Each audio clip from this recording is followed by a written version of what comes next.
tuned in to the Community Cats Podcast. Ready? Let's go.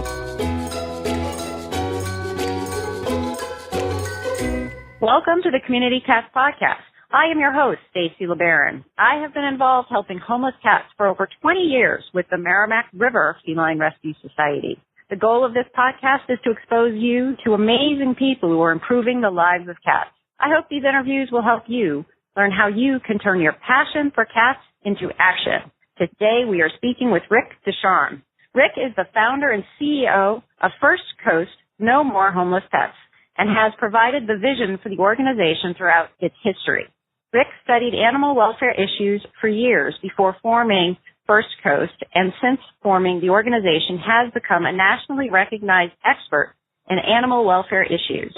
Rick is asked to speak at several conferences nationwide each year and consults with animal welfare organizations from around the country on how to decrease shelter deaths.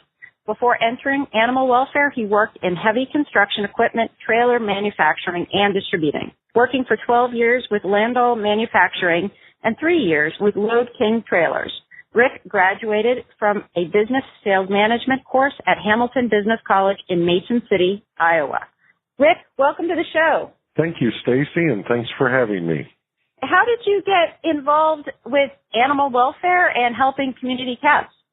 Well, I had always been interested in animal welfare and in trying to figure out a solution for all of the dogs and cats that were entering the shelters nationwide, really. And while I was working in my previous job, I studied the animal welfare problem pretty heavily, and I came across Peter Marsh up in New Hampshire and the success that they had with targeted spay and neuter programs at decreasing and eventually eliminating the need to kill dogs and cats in the shelters there. Once I saw a program that had been successful somewhere and was able to end the killing of dogs and cats in shelters, I knew that that's what we wanted to emulate in Jacksonville, Florida. And so that's when I founded First Coast No More Homeless Pets, and that was in 2001 and 2002.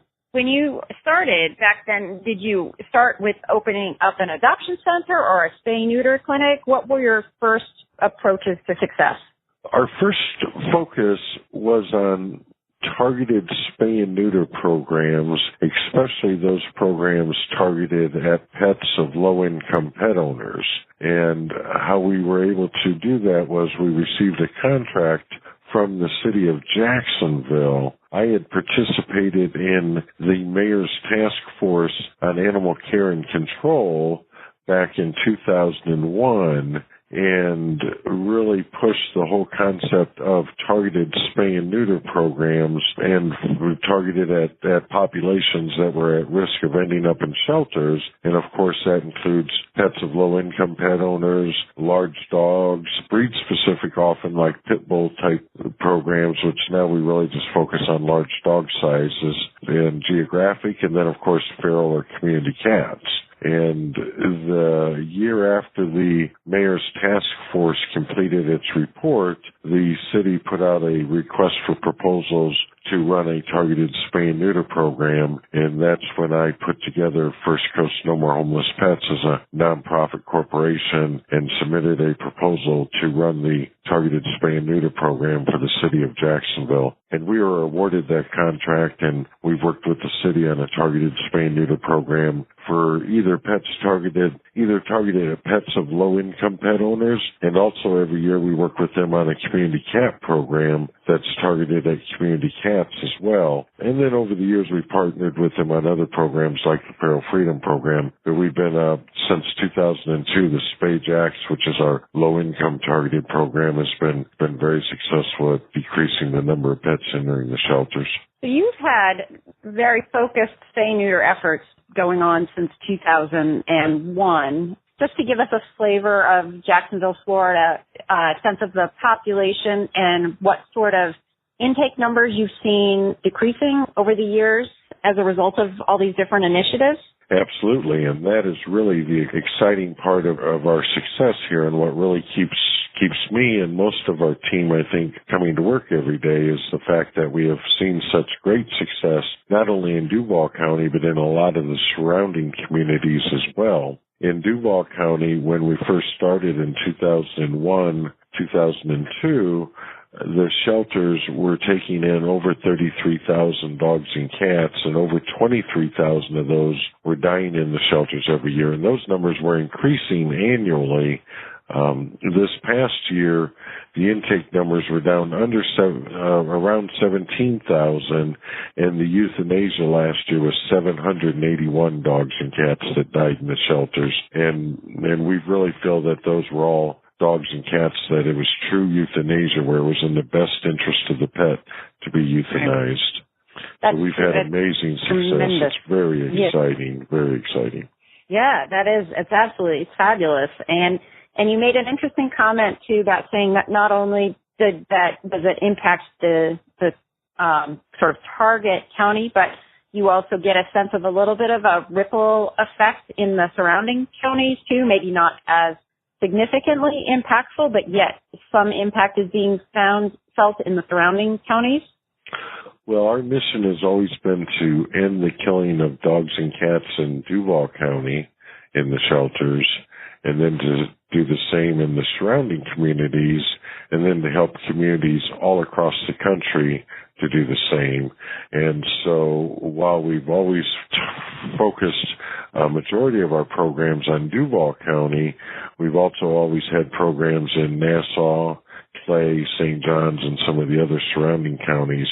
And then after we opened up our large spay and neuter clinic in 2009, we were able to offer low cost spay and neuter and partner on targeted spay and neuter programs to really communities all throughout southeast Georgia and northeast Florida, with our 5 transport vehicles that we use to transport dogs and cats into our clinic for spay and neuter. In 2009, we opened our 16,000 square foot headquarters building, which includes 9,000 square feet of space that is used for veterinary hospital space, and about 5,500 square feet of that is our spay and neuter hospital. And right now we do about 25,000 spay and neuters a year, and have done that number or higher ever since we opened in 2009. Wow. I'm speechless. I'm trying to think of a major name to give you, because you're all over trying to get as many cats and dogs, spayed and neutered as possible. It sounds great. And now, let's take a moment to listen to a few words from our sponsors. Ready to make a big difference for cats in your community? We've got an exciting opportunity that can jumpstart your efforts. The Community Cats Podcast has launched Community Cats Grants. When you qualify for this innovative program, you'll gain valuable knowledge about how to raise funds for your spay-neuter efforts. Plus, we'll match the funds you raise up to $1,000, doubling your ability to make a difference for cats. Fundraising doesn't have to be scary. We'll be with you every step of the way. Check it out. You can find all of the details on the Community Cats Podcast website under our education menu. Let's join forces to make the world a better place for community cats. As we were speaking before we started recording the show, we were talking about even further expansion. So do you want to share your new news about your new expansion? That would be great. We've had a very exciting year this year. We opened a second location, a 10,000 square foot low-cost veterinary clinic on the west side of Jacksonville at Cassett Avenue. And the reason we decided to open that is one thing that we didn't realize that was happening in the community. We knew it was happening, we just didn't realize the extent that it was happening, is what we call economic euthanasia, which is euthanasia that takes place in private practice veterinary clinics all around the country every day, when pet owners go to the veterinarian and present a pet with a serious disease or injury, and the cost to solve those problems for that pet is greater than what the pet owner has available. It may cost $1,500 for a surgery to heal a broken bone or to remove a blockage in the intestine, and that may be far out of reach of many pet owners, middle-income pet owners as well as low-income pet owners, but certainly low-income pet owners. And so those pet owners then are offered economic euthanasia by the veterinarian, where they may only charge $100 to euthanize the pet for the owner, and they offer that as the only alternative to more expensive treatment. We didn't realize how often that was happening until we started to offer low-cost vaccines and wellness care to go along with our low-cost spay and neuter, and people kept presenting pets to us that had much more severe situations than what we could handle with the equipment and staff that we had on hand. And so we'd refer them to a private practice veterinarian, and they would literally break down in tears because they'd already been to that private practice veterinarian and they knew they couldn't afford them, and we were really their only choice they had besides economic euthanasia of that pet. And so we would struggle to figure out how to help those pet owners that did come to us with that, and that's when we realized that we had to keep offering more and more veterinary services so that people could come to us. And often what happens is a surgery that costs $1,500 at a private practice veterinary clinic, we can do for $400 and still make a little profit on it to help pay for our other services. Often the clients can afford the $400 surgery, so it saves the life of the pet, makes the client feel better about themselves and their relationship with their pet, and certainly strengthens the human-pet bond, and of course helps our clinic because we make a little bit of money on it, and we love the thought of saving the pet as well. So it really works out well. And then clients that come to us and can't afford even those low-cost services, we figure out other ways to help them, either through financing, creative financing, or angel fund that helps people that can't afford it with needed emergency pet care. So it's really exciting, and that's one thing that we found is decreased the number of pets entering the shelter as well, is being able to help people with low-cost veterinary care. But that low-cost veterinary care is really just a part of the animal welfare safety net, working with our animal welfare partners in Jacksonville here, that we're trying to establish, not really just in Duval County, but in the whole region, of a safety net of programs that helps pet owners keep their pets in their homes rather than having to turn them over to shelters when they face crises or emergencies in their lives. We offer low-cost or free veterinary care, but we may also offer such things as guidance on behavior training, or help with the deposit on a rental house that allows pets, or repairing a fence to keep your pet in your yard, or whatever it takes to sort of help keep people's pets with them rather than letting those pets end up in shelters, because it's a lot less expensive for us, and it's a lot better for the pet and the people if we can let people keep their pets and help people keep their pets,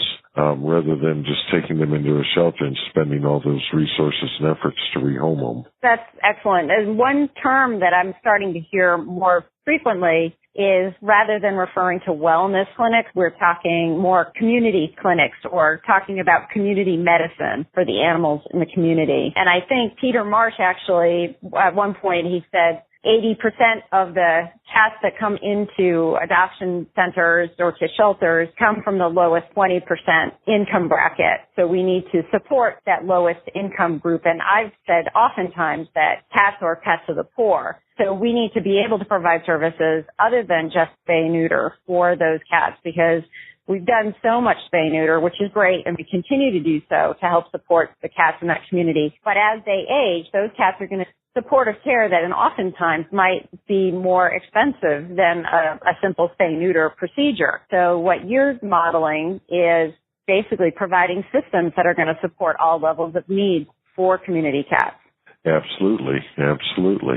And Stacy, one program that we didn't really discuss yet that we probably should, if we're going to have a discussion about community cats, of course, is that in 2008, our organization, working with Jacksonville Animal Care and Protective Services, implemented really the first in its kind shelter neuter return program for community cats. We call the Feral Freedom program here in Jacksonville. And that was a program basically where we return all of the outdoor cats that come into the shelter to the communities that they came from after sterilization, vaccination, and ear tipping. And that program was really what put us over the edge in our march towards no kill. And it had such a huge impact on decreasing the number of cats dying in the shelter that after that program was implemented in 2008 was when the whole community realized that no kill was a possibility and that we were going to be able to make it. Because, of course, prior to that, we always thought that community cats or feral cats would be the last animals that were still dying in the shelter, and, we still hadn't come up with a solution for. But once we realized that we could simply just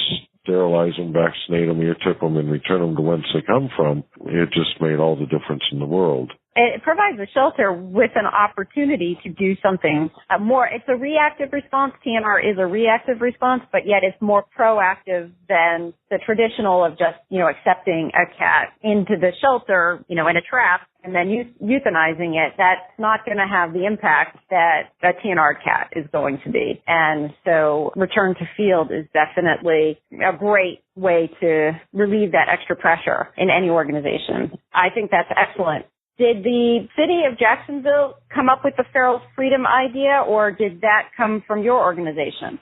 Well, it was an interesting story there. We had gone to the city of Jacksonville to request that they return to us all of the ear tip cats because they had just changed chiefs over at Animal Care and Protective Services, and they had not hired a new chief yet. The old chief was gone. The interim director, who was really the assistant chief, had moved up, and he wasn't a feral cat guy, so he quit giving us back the ear-tip feral cats. Wasn't a huge problem because it was less than a dozen cats a year, but best friends had come to me with an idea to do some microchipping of feral cats just to sort of see if we could track them throughout their life, but we wanted to make sure we could get them back if they ended up in the shelter. So I had went to the person that was over 5 different city departments, one of which was Animal Care and Control, and that was Ebenezer Gujar-Laputi, and he is an engineer for the city of Jacksonville that had moved up into management positions,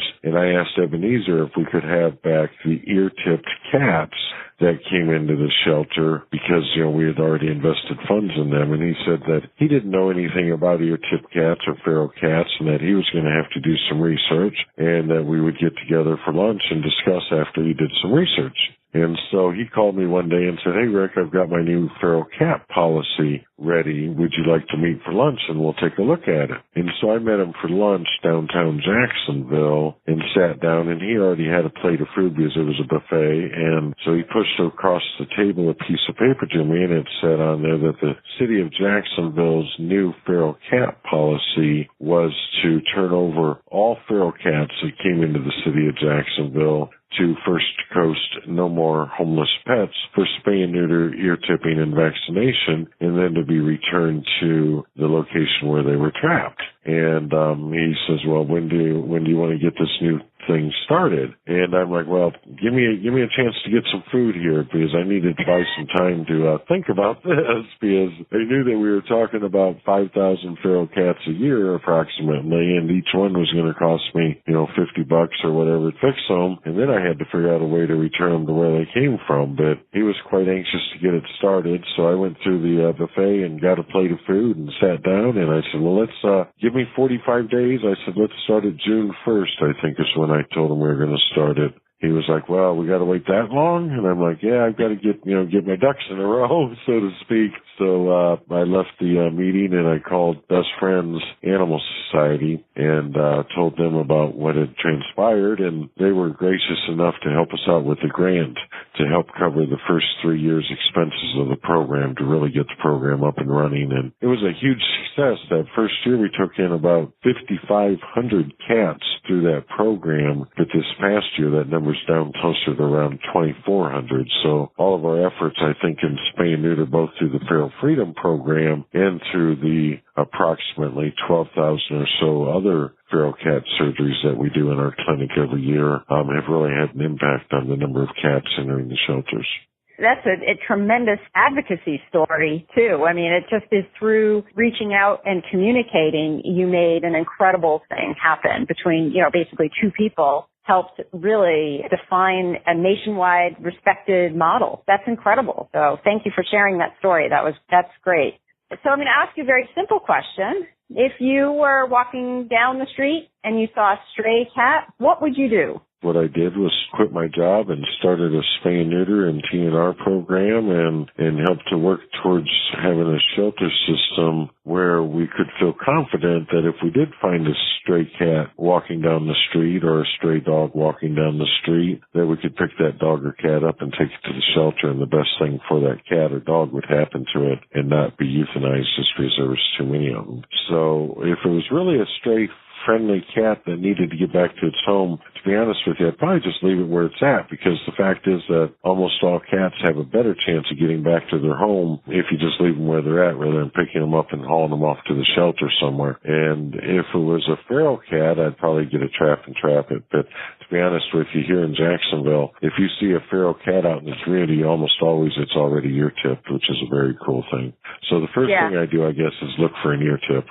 Now, Rick, if people are interested in finding out more about your program or asking you questions, is there a way for them to reach you? Absolutely. Of course, they can always check out our website, which is firstcoastnomorehomelesspets.org. And you can also use FCNMHP.org. And then you can always email me directly at rdusharme@fcnmhp.org. And I'll spell that again for you. It's RDUCHARME@fcnmhp.org.